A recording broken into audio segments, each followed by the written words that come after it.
Sérieux. La femme normale et lambda. C'est pour ça qu'on le paye. Tu couperas, mais... Non, ça tu le mets pas. Hein. Mais non, je le mets pas. Salut, moi c'est Alfred. Bienvenue dans ce 5e épisode des Femmes Savantes, un podcast conçu, enregistré et monté par mes petites mains pour parler de la place des femmes dans le monde du théâtre. C'est avec un sujet qui me touche beaucoup que nous allons ouvrir cette reprise des Femmes Savantes. Nous allons parler aujourd'hui de troubles du comportement alimentaire dans le cadre de la formation et de la pratique théâtrale. Je n'envisageais pas d'aborder cette question dans mes entretiens quand j'ai eu une discussion révélatrice avec Marianne. Je lui demandais pourquoi elle a arrêté la pratique théâtrale et voici sa réponse. J'ai arrêté également parce que je sentais que à ce moment-là, le milieu théâtral me faisait plus de mal que de bien, que ça me rendait instable émotionnellement en fait. J'avais l'impression de ne rien arriver à maîtriser, ça réveillait en moi en fait aussi des troubles du comportement alimentaire que j'ai eu adolescente et qui sont remontés en fait à la surface quand je suis arrivée au conservatoire, et c'est des phases que je veux plus revivre en fait et que je ne revivrai plus parce que j'ai fait un travail là-dessus.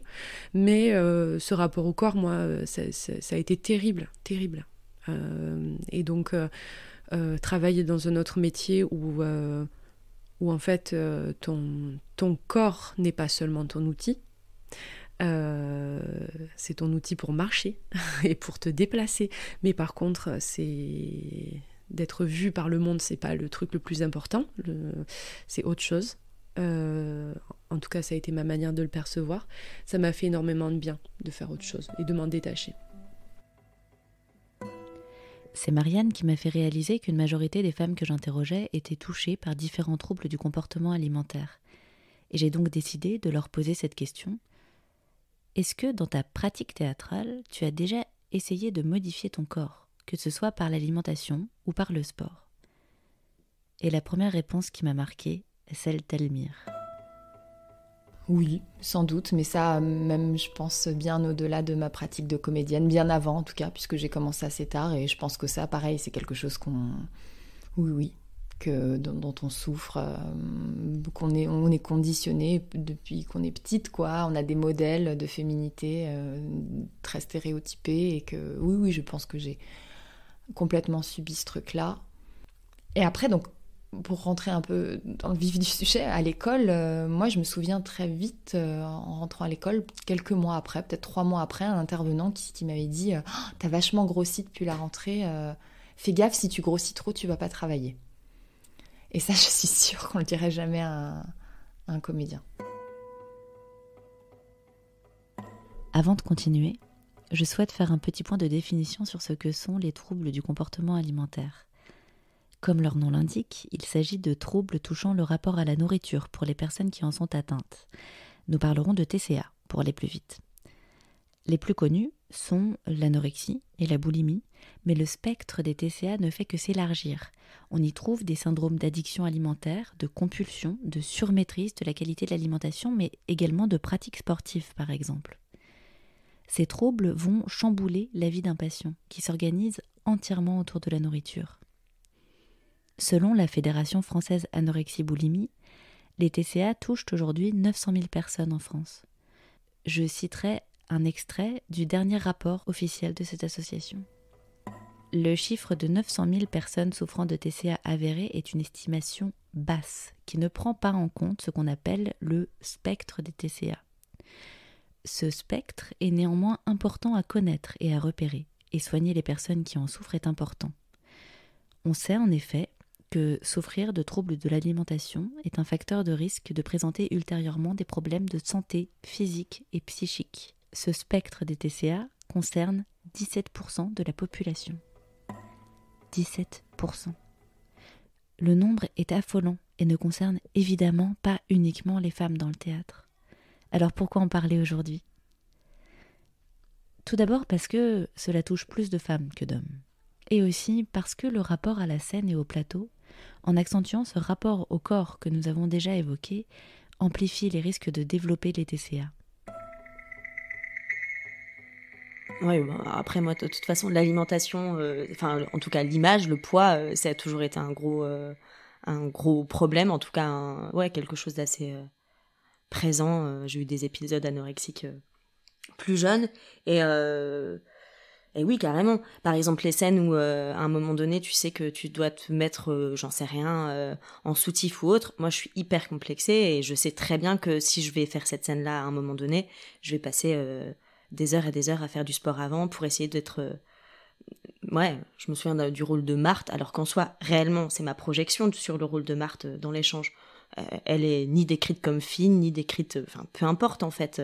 Mais moi, dans ma tête, puisqu'à un moment donné, il y avait un peu de corps déshabillé, je me disais, mais il faut absolument que je sois une belle Marthe, quoi. Et si certaines en parlent au passé, d'autres continuent, dans leur pratique présente, à essayer constamment de s'améliorer physiquement par des régimes et du sport, dans la peur que leurs talents ne suffisent pas. Je précise, avant le témoignage de Marinette, ce que c'est qu'une self-tape.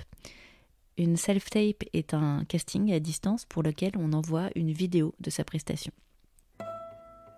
Est-ce que tu as déjà essayé, que ce soit par exemple par un changement d'alimentation ou par du sport, de changer ton corps pour ce métier?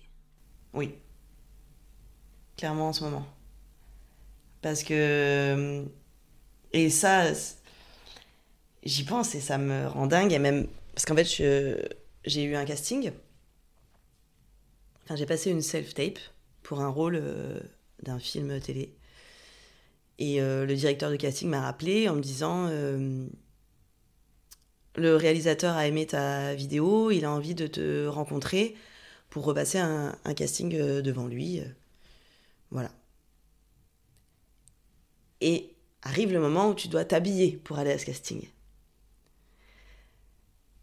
Et ça rend dingue, hein. Mais je me suis dit, il faut quelque chose de un peu serré, près du corps, pour avoir plus de chances d'être prise, quoi. C'est horrible. Clairement, c'est horrible. Mais je me dis, le physique joue aussi pour le choix des réalisateurs, des metteurs en scène. J'ai l'impression, peut-être que je me trompe, que c'est encore pire dans le cinéma. Et donc voilà, donc je me suis retrouvée en train de me dire, mais je me déteste, ce que je suis en train de faire, voilà. Et j'ai trouvé une petite chemise qui était assez près du corps, en me disant, je mets toutes mes chances de côté, quoi. Et après, quand tu te dis ça, tu te dis, waouh, putain, ça va loin, quoi. Ça va loin. Et après, pareil, je me suis dit, il faudrait que je perde un peu de poids. Pour me sentir à l'aise dans les costumes, parce que je sais que je me retrouve avec des costumières et que les costumières, c'est très, très, très, très... Oula, l'actrice doit être mince, voilà. Que je vais me retrouver aussi avec des actrices qui seront très minces. Donc, voilà. J'ai quand même perdu 5 kilos. Quand Marinette m'a parlé des personnes en charge des costumes, j'ai repensé à cette conversation avec Louison sur la façon dont elle gérait ses rapports aux professionnels de l'audiovisuel depuis les mésaventures qui lui sont arrivées. Alors, je suis sur une créa de théâtre dans le nord de la France et un matin, je reçois un coup de fil. Oui, bonjour, donc je suis la costumière pour la série de machin et donc du coup, j'aurais besoin de tes mensurations, nanana.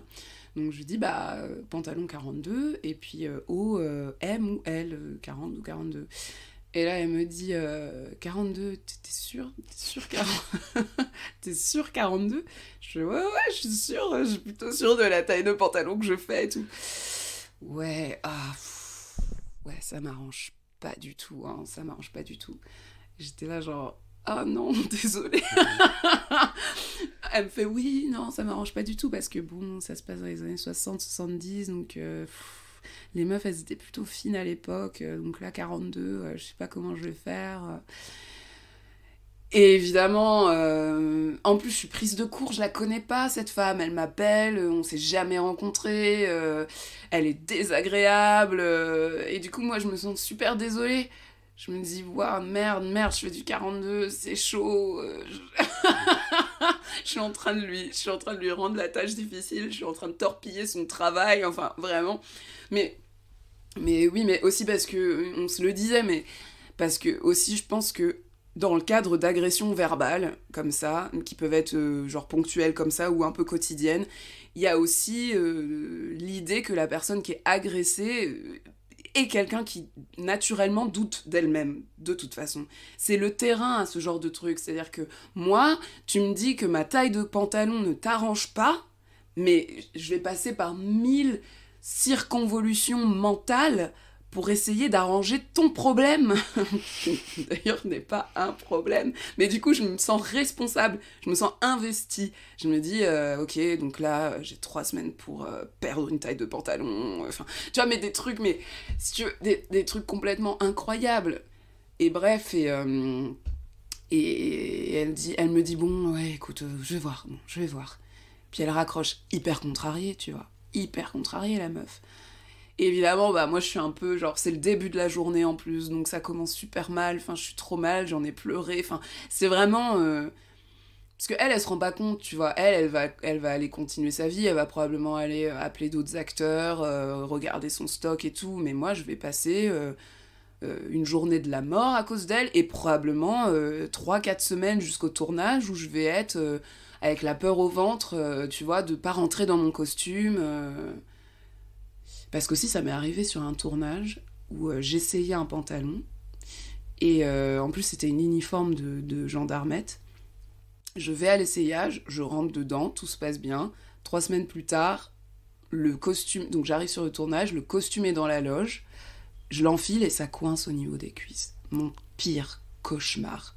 Genre vraiment, rationnellement, n'importe qui sait qu'en 3 semaines, c'est quasi impossible de pas rentrer dans son pantalon. Enfin, qu'est-ce qui s'est produit dans ta vie, tu vois? Genre, moi, il s'était rien produit, enfin, tout allait bien, j'avais mangé normalement, et je rentre pas dedans et tout. Et je dis à la costumière, je crois qu'il y a un problème avec le pantalon. Elle fait, ah non, c'est la taille qu'on avait choisie. J'ai là, non, je crois pas, enfin, vraiment, je rentre pas dedans. Bah, on l'avait choisi, cette taille, donc si tu rentres pas, bah, je sais pas, bah... Bon, elle appelle son assistante, elle rentre pas dans le pantalon. L'assistante, ah bon, mais c'est pas le pantalon que vous avez essayé? Bah si, mais je comprends pas, elle rentre pas dedans. Et t'es là genre, ok, bon, tu te sens super mal, t'es cul nu dans la loge, tu vois, en attendant qu'il te trouve un pantalon, donc la situation super humiliante. Elle arrive, elle te jette le pantalon en mode, bah voilà, bah, t'as de la chance qu'il y avait une taille au-dessus dans le stock, hein, parce que là, je sais pas comment on aurait fait. Donc tu le mets et tout. Tu passes une journée en enfer, parce que forcément, quand t'as souffert, que tu souffres du trouble du comportement alimentaire, ce genre de truc, ça m'empêche. Enfin, tu vois, toute la journée, je n'ai pensé qu'à ça. J'ai grossi, j'ai monté d'une taille de pantalon. La fin de la journée arrive, je rentre à la maison, je pleure, je m'affame pendant des semaines, forcément, tu vois. Arrive la fête de fin de tournage, et la costumière, un peu en état d'ébriété, vient me voir et me dit, au fait, j'ai complètement zappé de te le dire, mais en fait, il y a eu un mix dans les uniformes, et en fait, je t'ai pas donné la bonne. Enfin, je t'avais donné l'uniforme d'une autre meuf qui était arrivée plus tôt, et du coup, elle s'est retrouvée avec son pantalon. Et elle trouvait que c'était genre archi drôle. Elle trouvait que c'était genre archi drôle et naïf comme faute professionnelle, tu vois. Elle trouvait qu'elle avait fait une petite bourde, tu vois. Une petite bourde qui m'a vraiment, genre, moi, coûté mentalement pendant, genre, 3-4 semaines, tu vois. Où j'étais persuadée que... Enfin, et quand bien même j'aurais pris une taille de pantalon, enfin, je veux dire, tu vois, la gymnastique mentale que c'est que de penser à l'image de soi en permanence. Je trouve ça fou et hyper... En fait... Bon, le coup du costume des années 70, j'en avais parlé avec parce qu'il vient de la mode. Et il m'a regardé quand je lui ai raconté ça, et il m'a dit, en fait, ça peut être compliqué de trouver, parce qu'en fait, on a l'habitude d'habiller des meufs squelettiques. Ouais. Par contre, faire une réflexion à une actrice de ce type-là... C'est grave, hein. Et vraiment, il m'a regardé, il était comme ça, genre, qui fait ça? Et en fait, tout le monde fait ça, j'ai l'impression. Ils sont fous, ils sont dingues. Ils sont dingos. Non, mais je te jure, genre, le respect, ils l'ont pris, ils l'ont amené dans l'arrière-boutique et ils lui ont tiré une balle dans la tête. Il est au fond du stock, le respect, avec les pantalons à 42. C'est trop ça, quoi. Oh là là, il n'y a pas ta taille en respect que j'allais chercher dans le stock. Non, mais c'est trop ça, quoi. Vraiment, mais... et on se permet... Enfin... Et aussi, il y a une question de notoriété de la personne à qui tu parles. Tu vois ce que je veux dire? Parce que, en vérité, on se le dit, ça n'arrive pas à... Enfin... T'appelles pas, je sais pas, Isabelle Huppert ou Nathalie Baye pour lui dire que tu trouves pas sa taille. Tu te démerdes, c'est ton problème. Et ça devrait être ton problème que ce soit Isabelle ou Paola ou... tu vois, c'est pas le problème de l'actrice, hein. Je vais pas m'excuser d'avoir le corps que j'ai, hein. Mais bon, apparemment il faut. Encore et toujours. Mais maintenant, ma technique, c'est que je leur dis ma taille. Ils sélectionnent des trucs, on fait un essai. Si ça rentre pas, je dis ah non, lui non. Ah bon, mais t'es sûre et tout? Ouais, je suis sûre. D'accord. Bon, bah, je vais trouver... Ouais, tu vas trouver. Tu vas trouver, tu me tiens éloignée de tes problèmes, en fait. Et de ce pantalon. Je veux plus le voir. Imaginez un travail, un quotidien où on vous regarde, on vous met littéralement à nu, on considère votre corps comme un objet à empaqueter, à habiller, à faire bouger, à tordre pour correspondre au travail qu'on attend de vous. La pression sociale à ressembler à un canon spécifique est immense. Dans les métiers de l'image, elle est omniprésente et devient vite destructrice. On vous a probablement déjà fait une réflexion non sollicitée sur une prise ou une perte de poids dans vos cercles d'amis, de proches ou parfois même de collègues. On trouve ça tristement normal de faire ça, même parfois en voulant faire montre de sympathie. Maintenant, imaginez que ce soit littéralement tous les jours dans votre milieu professionnel. Arsinoé, qui a été formé en école de théâtre et travaille maintenant entre autres beaucoup en télévision, a évoqué spontanément la gestion du physique comme premier point discriminatoire dans son métier. Alors peut-être, je ne sais pas si c'est moi qui me le suis mis, si c'est ce qu'on m'a inculqué ou si c'est ce que cette chose en fait qui englobe en fait le théâtre et c'est l'art vivant, enfin l'art du spectacle vivant a fait, mais en tout cas moi je me suis toujours mis une pression physique, être mince, être belle. Après je l'ai dépassé, mais quand j'étais jeune, vraiment pour moi c'était vraiment un gros problème pour moi. Je me disais il faut que je sois belle, il faut que je sois machine, il faut que je sois désirable.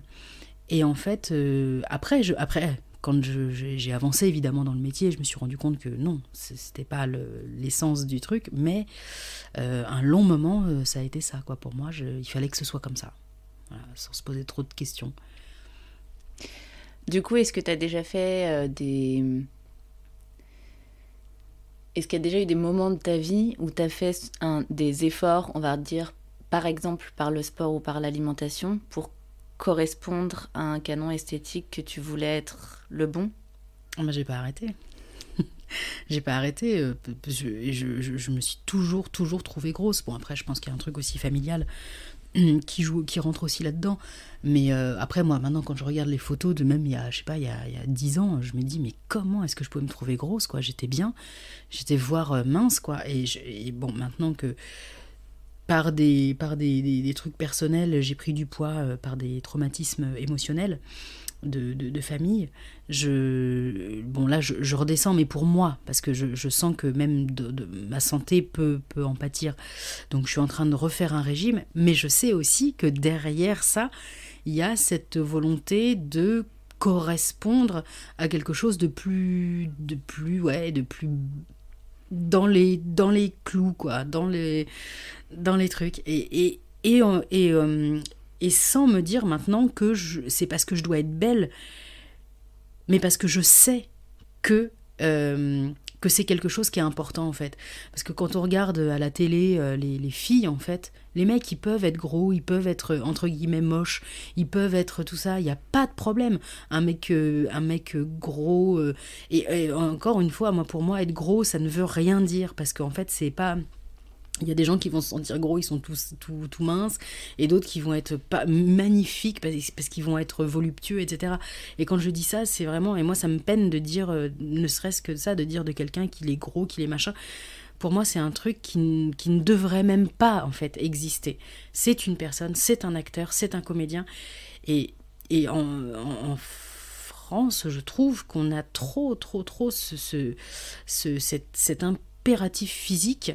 Les femmes doivent être minces et belles et jeunes, et les hommes, ils peuvent être ce qu'ils veulent, quoi. Et ils auront dans les films toujours une femme plus jeune, belle, etc. Alors qu'on mettrait à l'inverse une femme plus âgée, plus enrobée et pas forcément belle, entre guillemets, dans le canon de ce qui est dit, parce que, voilà, évidemment, la beauté est complètement subjective, mais voilà. Et ben là, elle aura jamais personne dans le film. Ce sera quelqu'un qui... Voilà. Et moi, je trouve ça complètement déplorable. En effet, la création de rôles féminins est souvent problématique en ce qu'elle trahit une vision déplacée de ce qu'aurait le droit d'être une femme. L'injonction au corps parfait dans la fiction nous amène à porter un regard biaisé sur la réalité. Ma discussion avec Louison nous a amené à évoquer la recherche de ce corps de papier glacé et le tabou qui l'entourait. On pose pas de questions aux gens sur la manière dont ils traitent leur corps, tu vois, ça fait partie des tabous, enfin, même par rapport au corps en règle générale, on est tous un peu en train de marcher sur des petits œufs, etc. Donc, comme c'est quelque chose dont on parle pas, il y a pas nécessairement, c'est comme si ça n'existait pas, en fait. Donc, si ça te met en danger, ça te met en danger, mais ça te regarde toi, puisque moi, je suis pas au courant, tu vois. C'est un peu facile, c'est un peu un raccourci facile, mais ouais, c'est un peu ce qui se passe, et malheureusement, je crois que c'est profondément ancré, quoi. Et de plus en plus aussi, parce que j'ai l'impression qu'il y a cette tendance maintenant à demander à des mannequins de faire du cinéma.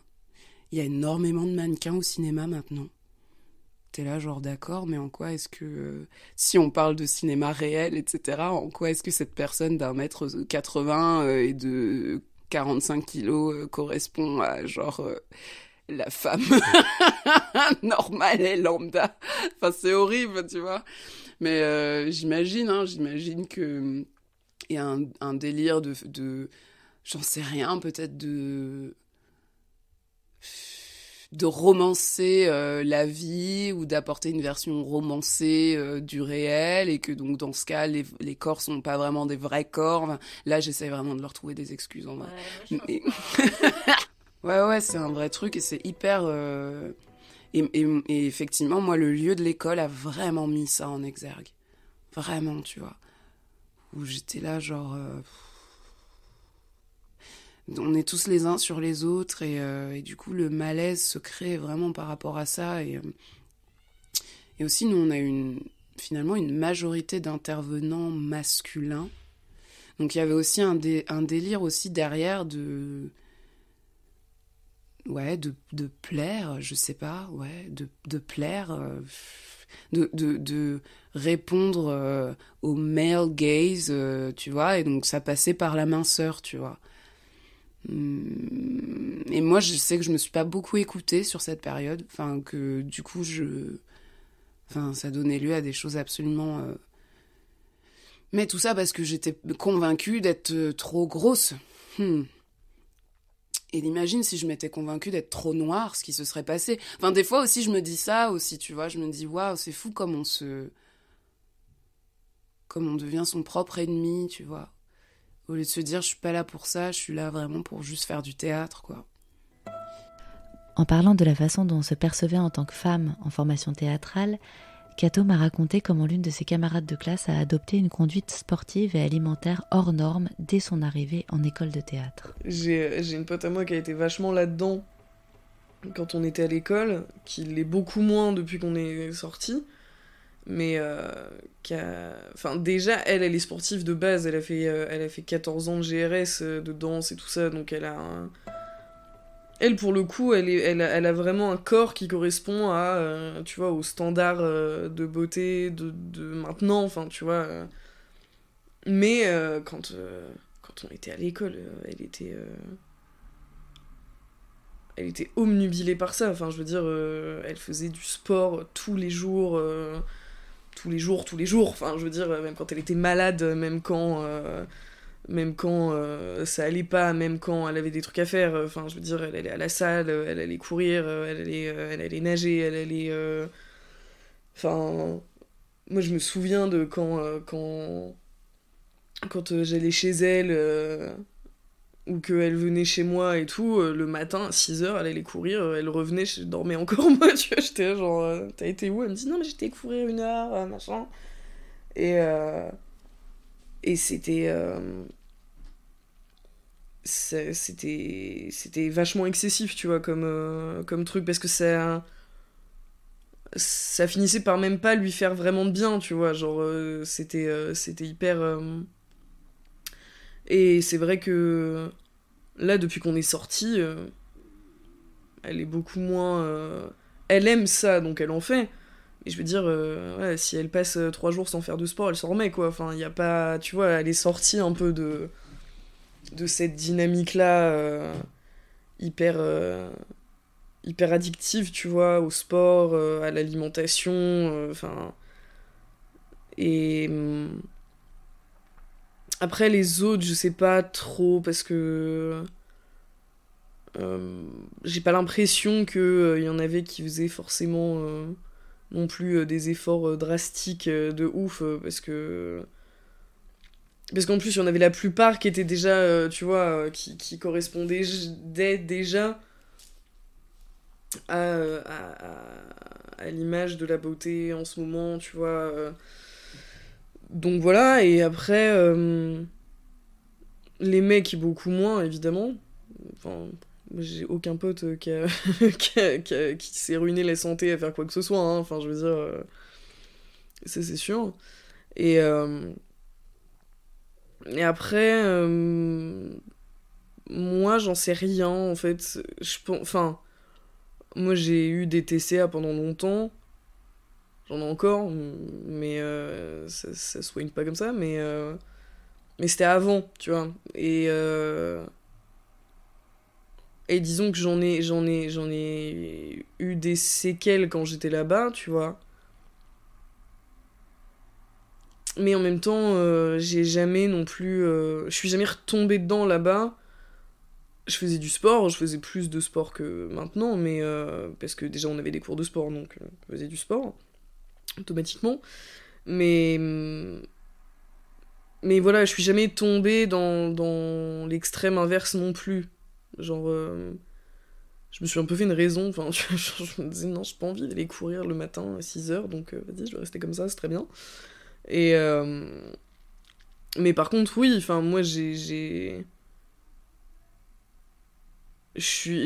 un peu replongé dans le côté psychologique du truc, tu vois.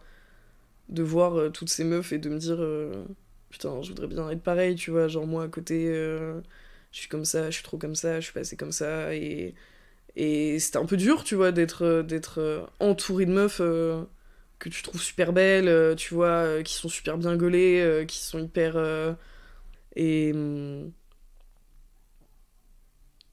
c'est vrai que j'ai fini par... Enfin, tu vois, si on en revient à Juliette... moi-même, si tu veux, j'ai fini par me dire que... non, effectivement, Juliette, ça irait pas, tu vois. Et ça, je pense que c'est un mélange de l'influence qu'a ce milieu sur toi, déjà, qu'est-ce que la vie des gens a sur toi, de mes TCA, et de l'estime que t'as de toi dans une école pareille, tu vois, qui est pas ouf à la base. Et voilà, donc ouais, il y a quand même... il y en a quand même eu, enfin, je te dis, ma pote, elle était vraiment matrixée avec ça, quoi. Enfin, je veux dire, elle bouffait rien. Enfin si, elle mangeait, genre elle ramenait des graines, tu vois, vraiment. Ou elle mangeait que des légumes, elle allait faire que du sport le matin, le soir, machin. C'était un... Enfin moi quand je lui disais vas-y viens, tu vois, on va bouffer en ville, non vas-y, je vais pas... Je veux prendre une salade quoi, tu vois, je veux pas, on sait jamais, enfin c'était... Ça se rapprochait beaucoup de TCA quand même aussi, tu vois, ce qu'elle a fini par développer, c'était ça quoi. Et elle en est sortie en sortant de l'école en fait. À partir du moment où il n'y avait plus l'école, elle a fait « Ah mais c'est marrant, je vais mieux !» Bah oui. Ouais, moi aussi c'est marrant, je vais mieux. Ce type de comportement alimentaire, de dénutrition et de surcompensation par le sport, rentre directement dans les symptômes de l'anorexie mentale tels que décrits dans la classification internationale des maladies. Le fait d'être dans une compétition constante avec les autres jeunes femmes d'une école a poussé parfois des promotions entières à adopter des conduites alimentaires restrictives, comme en témoigne Louison. Est-ce que dans cette école, tu as eu l'impression qu'il y avait une compète à la maigreur aussi, entre les filles? J'ai cru, mais en fin de compte, en rencontrant d'autres promos, d'autres écoles, je me suis dit que ça a été pour nous, en fin de compte, dans le trash. Enfin, je sais pas comment expliquer, parce que il y a eu des promos où collectivement les filles décidaient d'arrêter de manger, par exemple. C'est arrivé, tu vois. Mais pour moi, c'est vraiment genre, à moins que ce soit genre une grève de la faim à des fins politiques, tu vois, je comprends pas pourquoi collectivement 7 jeunes filles décident d'arrêter de manger, ou tu vois. Il y a eu des promos dans l'école où j'étais, où on s'échangeait pas des recettes minceurs, mais presque, tu vois. Mais pas en mode, tiens, c'est le potage de ma grand-mère, essaye, c'est super. Non, c'était plus genre, bah moi, par exemple, j'arrête de manger pendant 4 jours. Donc comme ça, mon estomac rétrécit. Et après, je mange 150 grammes d'amandes réparties sur 4 heures. Enfin, des trucs... des trucs... C'est grave le genre de truc que je pourrais faire. Hein. Aïe, aïe, je te jure. Hein. Mais je l'entends, tu vois. Tu vois comme c'est twisté, tu vois, parce que je l'entends complètement. Mais là, on se le dit et on sait comment ça sonne. On sait ce que ça, tu vois, ce que ça veut dire. Et oui, vous l'aurez compris, comme toutes ces femmes que j'interroge, je souffre de troubles du comportement alimentaire. Et comme beaucoup d'elles, je n'ai fait le lien entre la pratique théâtrale et l'accroissement de ces troubles que très tardivement. C'est en discutant avec mon amie Marianne, avec qui j'ai été à l'école, que j'ai réalisé l'ampleur de ce que nous avions traversé ensemble. Quand on est au conservatoire, de toute façon, on te dit que ton corps est ton outil de travail et que, paradoxalement, il faut que tu en prennes grand soin. Et donc, on t'impose parfois de faire du Feldenkrais, de faire des cours de swing, de faire du mime, on t'invite à faire du sport, voilà. Et donc, sur le papier, en tout cas, on te dit, voilà. Et c'est très beau et c'est tout à fait sain de dire tu entretiens ton corps comme tu entretiendrais ton vélo pour te rendre au travail, c'est la même chose. Par contre, dans la pratique, les émotions en fait que cela peut créer, de mettre 12, 18, 20 personnes ensemble, amenées à jouer, amenées à se découvrir, une identité théâtrale, mais également physique de comédiens, de comédiennes. Ça, par contre, ça, c'est pas du tout, c'est pas, absolument pas géré, ce que ça peut créer. Parce qu'on est amené à se regarder, on est amené à s'observer, à se faire des retours en permanence. On est amené dans certaines salles à avoir des miroirs un petit peu partout. On est amené à mettre des costumes, à trouver la bonne taille de costume et à se rendre compte que certaines nanas rentrent systématiquement dans un 36 et pas toi, parce que t'es pas exactement, tu n'as pas la bonne physiologie, la bonne morphologie pour ça, et que ça t'irait peut-être un peu mieux. Et là, il n'y a personne en fait dans ces endroits-là qui t'attrape à la volée, ou au moins te pose la question. Comment tu manges ? Est-ce que tu as un rythme ? Est-ce que ça va ? Juste, est-ce que ça va ? Ça manque d'un conseiller pédagogique, d'un psychologue, en fait, tout simplement de quelqu'un qui te pose cette question-là. Donc oui, moi, ça m'a fait complètement remonter des troubles du comportement alimentaire parce que déjà, les horaires étaient complètement décalés. Donc j'ai l'impression qu'on a passé à peu près 6 mois du début du conservatoire à être affamé et à faire n'importe quoi. Après, à réaliser qu'il fallait qu'on mange correctement, et voilà. Puis après, à oublier. Et puis ensuite, à trop boire aussi, parce que c'est quand même aussi quelque chose qui fait partie intégrante, en tout cas, dans les conservatoires, je trouve, de la pratique de ce métier-là. Et on a bien conscience que l'alcool et les TCA, c'est pas non plus génial. Et donc, moi, ça m'a fait remonter toutes ces angoisses-là, en fait. Ça m'a fait remonter ces angoisses-là... de pas arriver à avoir de rythme et surtout d'avoir l'impression d'être complètement seule face à ça. Et je me suis fait complètement envahir là-dedans. Mais à des points que, en fait, je vois des photos auparavant, je pesais 8 à 10 kilos de moins, en fait. Et c'est les moments où je me suis sentie le plus énorme, je pense. Et maintenant, ça va beaucoup mieux, de toute façon. Parce que j'ai réussi à en parler, parce que je me suis rendu compte que c'était pas normal, en fait. Mais effectivement, les troubles du comportement alimentaire dans la pratique théâtrale, c'est un truc que j'ai mis beaucoup de temps à envisager comme un truc réel, et du coup, pour le coup, très très orienté meuf, parce qu'en fait, on attend quand même toujours des femmes en général dans la société, et particulièrement sur un plateau, d'être bonnes, en fait, et d'être bonnes dans un imaginaire extrêmement sexiste, et je pense à la limite de la santé des gens, où on avait quand même une prof qui, à mon avis, était clairement anorexique, qui trouvait ça du coup normal qu'on soit tous dans une démarche alimentaire complètement délirante. Et en fait, dans mon souvenir de cette période, aucune des nanas ne mangeait normalement dans cette classe. Mais non, on se faisait pas à manger. On se faisait pas à manger, ou alors c'était la blague de la soirée. Ah tiens, Sophie, elle a amené sa salade, tu vois, où on a pris des bonnes résolutions. Tiens, on a acheté des clémentines pour tout le monde. Ah bah super, on va manger que des clémentines du coup. Mais oui, on a tout compris. On faisait n'importe quoi. Ouais.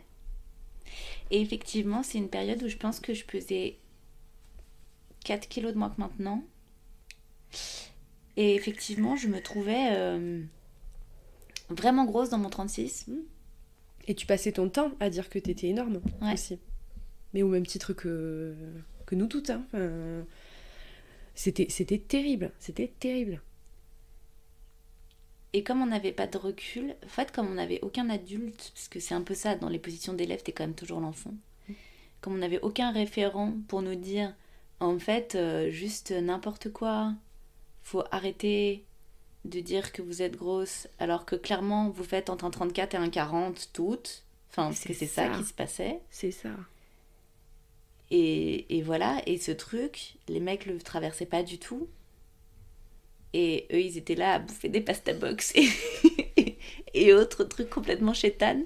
Et nous, on était là avec nos clémentines en train de faire gaffe à est-ce qu'on allait mettre un peu de fromage dans nos œufs brouillés ou pas, parce que vraiment, c'était déconnant, tu vois. On était là, tu fais waouh. Moi, c'est en ça que j'ai pu aussi me soigner et parvenir à transmettre un truc un peu plus consistant, tu vois, par le biais de l'école et du système éducatif duquel je fais partie. Et c'est là aussi que j'ai pu analyser que dans les conservatoires, il manquait clairement ce chaînon-là pour déjà un référent par promo, mais qui soit à l'extérieur, qui ne soit pas enseignant de toute façon, et qui garantissent une égalité homme-femme, en fait. Un référent mixité, ou tu l'appelles comme tu veux, voilà, mais une personne qui a un titre là-dessus, en fait. Qui est là, un référent bien-être, tout simplement, qui peut être là pour parler des états d'âme de tout et n'importe quoi, mais également de véritables problématiques. Et je pense que déjà, si tu arrives à solutionner ça dans les conservatoires où les gens sont fragiles, sont en études, en proposant un poste comme ça, déjà ça calmera beaucoup de metteurs en scène déconnants, de savoir qu'il y a au moins une âme qui veille, et de deux, ça permettra d'une année à l'autre de voir des effets.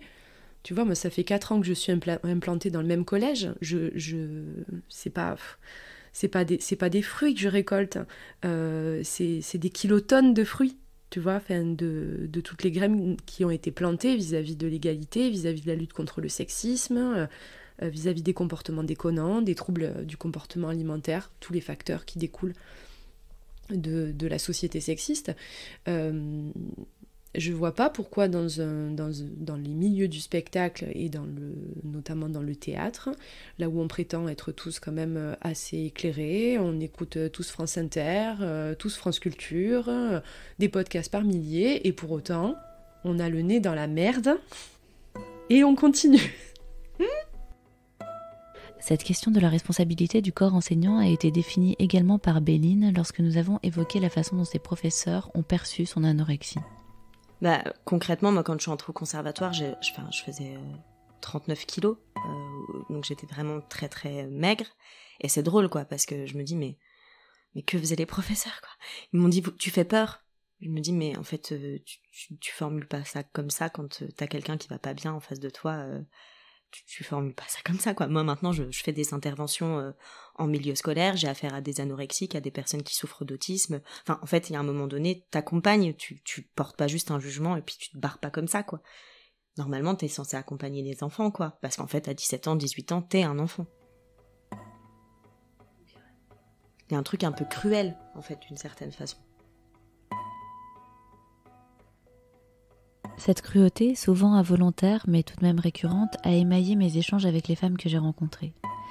J'ai à nouveau dû couper beaucoup de témoignages pour respecter la fluidité de l'épisode, mais les troubles du comportement alimentaire régissent la vie de beaucoup de personnes, et notamment des jeunes filles. Actuellement, environ 2% de la population féminine adolescente est diagnostiquée comme ayant des troubles du comportement alimentaire. Et malheureusement, ces chiffres sont en constante augmentation. Il est par ailleurs triste de constater que, si les adolescents sont moins touchés, le nombre de cas identifiés chez les jeunes garçons augmente inexorablement, eux qui ont échappé plus longtemps à la stigmatisation des corps mais qui s'y trouvent de plus en plus confrontés. Parlez-en autour de vous, et vous serez surpris et surprise de la quantité de personnes et surtout de femmes qui luttent encore quotidiennement dans votre entourage contre ces troubles. Le théâtre, dans son rapport au corps, amplifie ces problématiques, mais elles sont présentes partout autour de nous, et elles sont un problème de santé publique. Car au-delà de la frustration de ne pas arriver à avoir un rapport sain à la nourriture, qui en soi est difficile à gérer pour les personnes concernées, ces troubles peuvent avoir des répercussions dramatiques de santé psychologique et physique. Je mets en description de l'épisode des ressources pour aller plus loin, identifier les TCA, connaître les associations d'aide et simplement se renseigner. Je vous encourage grandement à écouter le prochain bonus dans lequel Lucinde témoigne de son parcours d'anorexie en école. Et d'ici là, courage, ne lâchez rien.